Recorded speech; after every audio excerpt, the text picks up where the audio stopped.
Hello, everyone, and welcome back to the Joy-Filled Universe podcast. I am your host, Lisa Ryan, and this week, I'm going to be honest and say I'm kind of winging this week's episode. I mean, I did do a little bit of an outline, but it's kind of rough, and I did this because I decided to make a last-minute plan to head to see my parents and my little fur baby, Lily Rose Sunshine, in Florida. And I'm doing this for the 4th of July weekend, and for the rest of the world, the 4th of July happens to be Independence Day here in the United States of America. And so I'm recording this in advance. It might be a little bit rough, but I'm showing up with a whole lot of, spoiler alert, intention. So here we go. Okay, so last week, I had a really great opportunity to sit in on a panel discussion where the panelists were all talking about leading through change. And as I was absorbing all of their really wise words, there was one perspective that absolutely resonated for me, and it truly set me off on like a thought wave, which led me to what I'm talking about in this week's episode. And that spark that I'm talking about here is all about the power of intention, not strategy, not execution, pure intention, which is something that we bring with us every single day, whether it's into the conversations that we have, challenges that we face, and the decisions that we make too. And I personally think of intention like this. It's the conscious decision about the energy, mindset, and purpose that we choose to bring into any given moment in our lives. Now, we can also think about it like this. Have you ever brought like an idea to someone and been completely energized about all of the things that are possible? Like, this is going to be great. I'm just bursting with energy to tell everybody about this amazing idea. Have you ever done that? Because I certainly have. And oh my gosh, I just fall all over myself, just bubbling over with joy to share my idea with whoever I'm about to pitch it to. However, have you ever done this and the person immediately tells you about all the reasons why your idea cannot work? Whether it's we don't have the funding, or we don't have enough people, or we tried that before, or everybody else is already doing it. You get the flick, right? Whatever it is, and it just completely deflates us, right? It takes the wind right out of our sails. And I will give some of those naysayers just a little bit of credit, because sometimes those obstacles that they're pointing out are very real, and like funding resources and all that kind of stuff. But what I'm wanting to highlight about these not so supportive responses is the actual energy that the people are bringing into the conversation.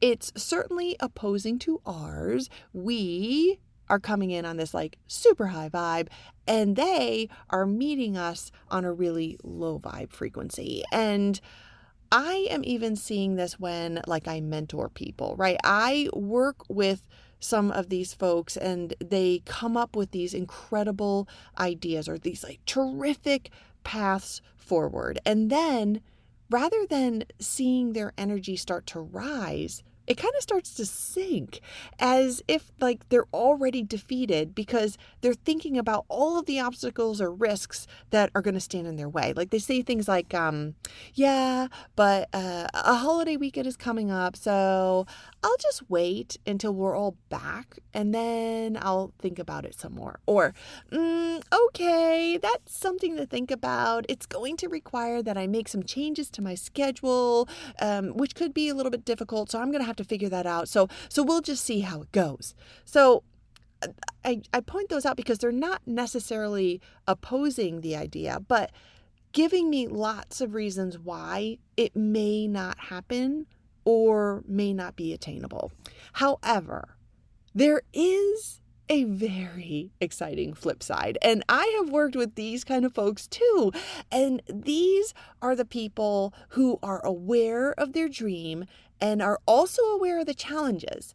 Yet they choose to walk into the exact situation asking or saying to themselves, okay, this is going to be hard, but we are going to get it done. Or they'll say, let's get started now. Then we're a few steps ahead. And after the holiday, we can just keep going because we'll already have some established momentum. Or they'll say, my schedule could be tricky, but I'm going to make it work. Do you hear the difference? The circumstances didn't change. They didn't change at all. Both sets of people have dreams. Both have challenges. But the difference is in the intention. And I just want to put in here too a little note, because when I call out the naysayers here, I want to be clear that I'm not judging anyone. There may be a time that we pitch an idea and someone's energy is low just because they're going through something in their own world. So we never know someone's story. Also, maybe they're just maybe they've been disappointed before, or maybe they've been told no 100 times, or maybe they're just protecting themselves from failure. Who knows? We don't know. And it's none of our business to know, right? So I just wanted to highlight that, because this isn't about labeling people as negative or positive. It's about becoming aware of the energy we choose to bring into the world. And it's also about what matters to us, because that's the only thing that we can control. Okay, now I just wanted to get that out there. So now back to our regularly scheduled program. Okay, so after mulling the thoughts of intention through my mind, I have started thinking about it like this. Intention is the energetic emotions that we place behind our actions. Goals will tell us where we want to go. Intention determines how, from an energetic perspective, we get there. And I say energetic emotions because, just like in my mentoring example, we can pursue the exact same goal, but we can choose to pursue a goal with fear, or we can choose to pursue it with courage, with obligation, or with passion, with doubt, or with unwavering commitment. So the goal or destination may be the same, but the incredible journey that we get to go on, and often the outcome too, can become completely different. Now, I am going to give you a personal example here. So before I record before every podcast, I do a little check-in with myself. Not because I need to be perfect. Clearly, today is a perfect example of that. So not because I need to be perfect, but because I want to be intentional. So I ask myself, am I showing up with love? Am I creating something that will genuinely help someone? Am I bringing value? And am I speaking from my heart? And if the answer is no, then I'm not going to record that day. I'm just going to wait, because I don't want to just simply produce another episode just to get something pushed out. I want every single episode to have the intention of helping someone create a life for themselves that is even more joyful than it already is, which may sound very familiar because it happens to be the tagline at the end of every one of my episodes. However, it is very, very true.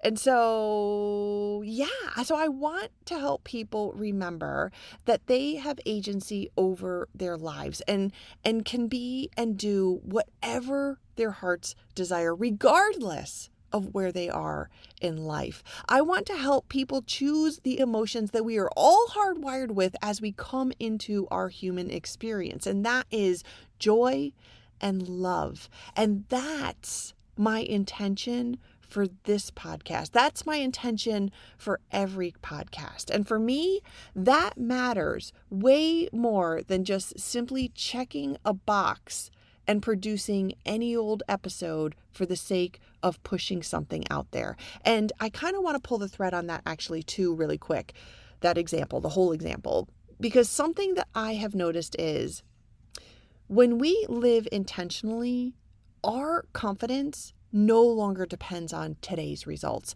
And I have been podcasting now for a little over a year, And some weeks, the downloads are incredible, right? I'm so excited and they're super good and they're incredible. And other weeks, not so much.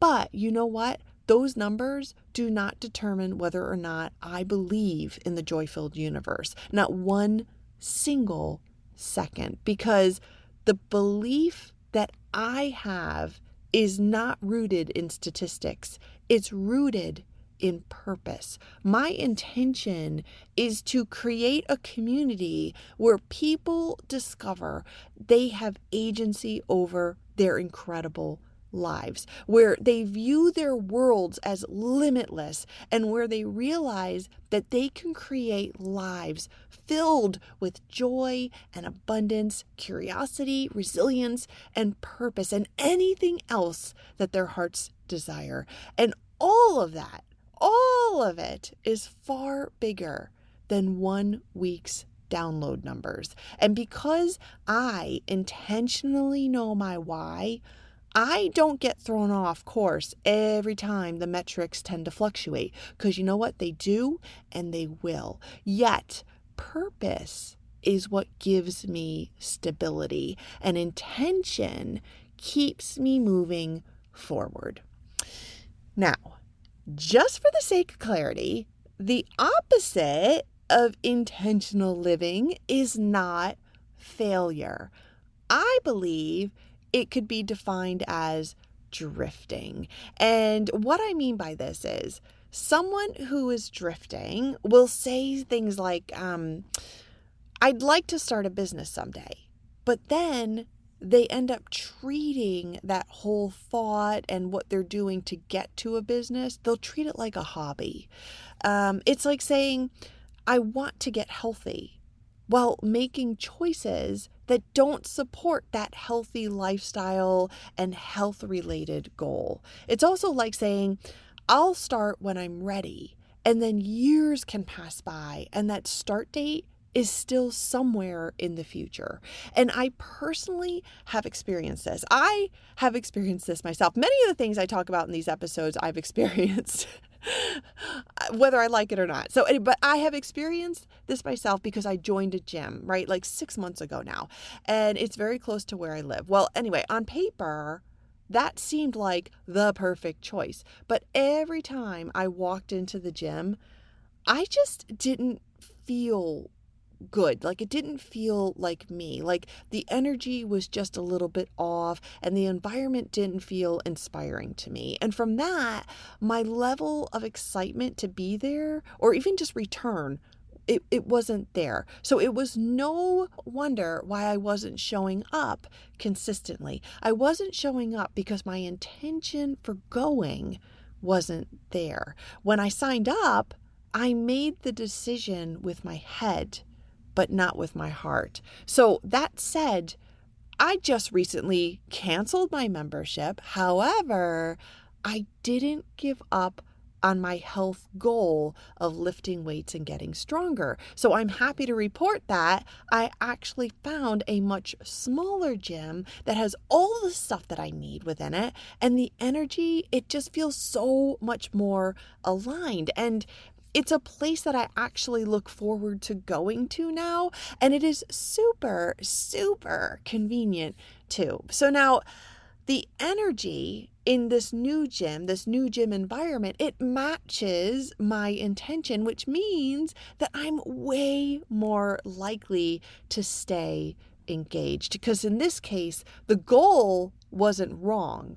I was just trying to pursue it in an environment that wasn't aligned. And you know, what's curious here is that I think this holds true for so many areas of life. When our intentions are aligned with our hearts and our core values, we just naturally tend to generate energy. We generate motivation and joy and creativity and passion. And when we emit this energy and we are open to receiving like energy in return, we will see that our external results often begin to change for the better. So intention is a pretty powerful tool, which got me to thinking about how I can apply the awareness of attention toward building my Joy-Filled Universe brand, like beyond just the podcast. Because for over a year, I've been faithfully and intentionally showing up week after week for the JFU podcast.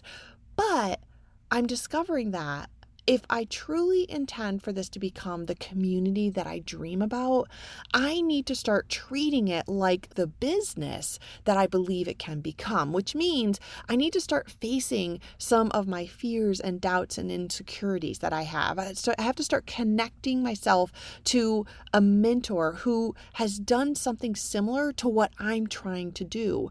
I need to start outsourcing the things that I'm not great at, right? I don't have to do all of this alone, and I don't have to become an expert on the things that I really don't have the desire to learn or the intention to learn. So I need to outsource what I can so that I can focus on what I am good at and what I do want to continue growing and learning. So basically, I need to start investing in my vision instead of waiting until everything feels comfortable for me. So I'm thinking of it like this.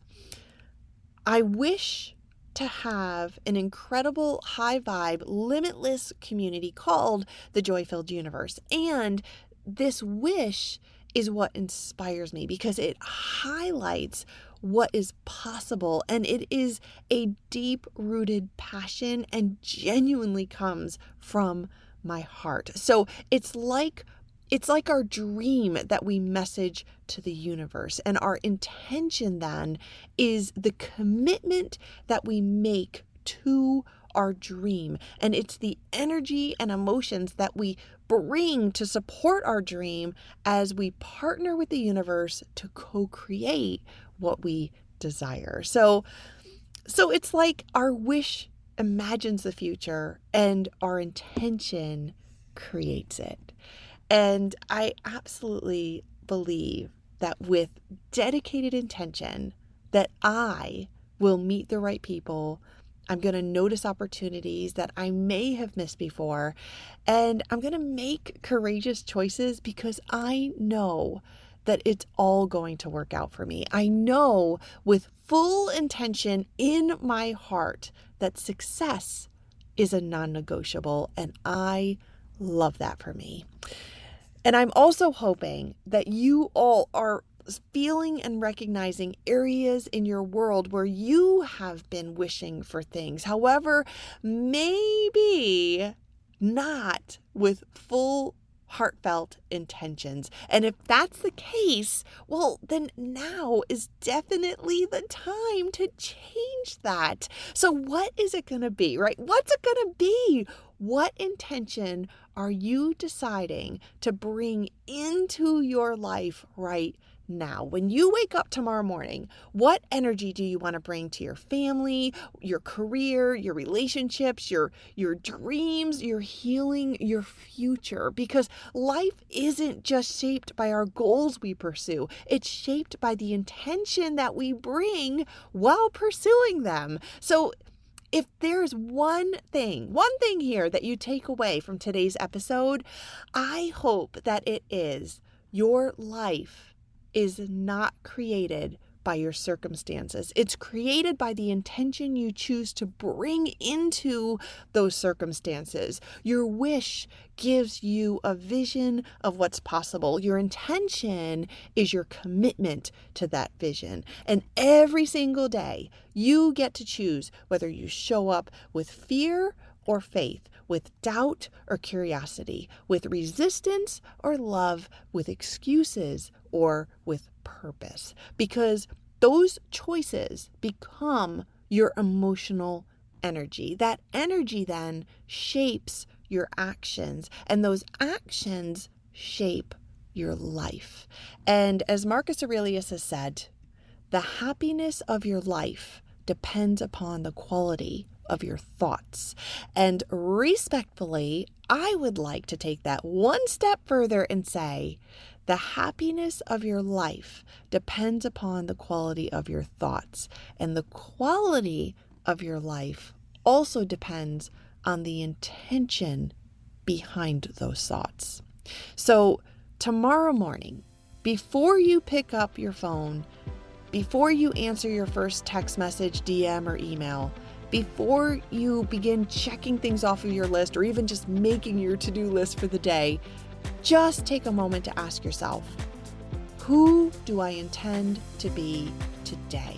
Because when our intention leads, our actions will follow. And when our actions consistently align with our heart, our life begins to align right alongside of it.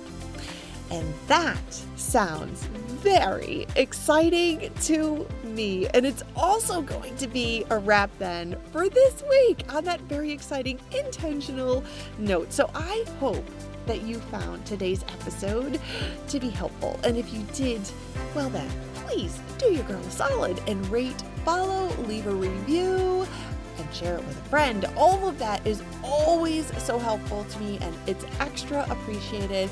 And I'm always so super grateful for your support. And on that note, I'm your host, Lisa Ryan. This is the Joy-Filled Universe podcast, where we explore all the tools and tricks that are going to make your universe even more joyful than it already is. And I will see you next week. Oh, and I'm also going to say happy birthday, America. Yay, happy Independence Day. And that's a wrap. Bye.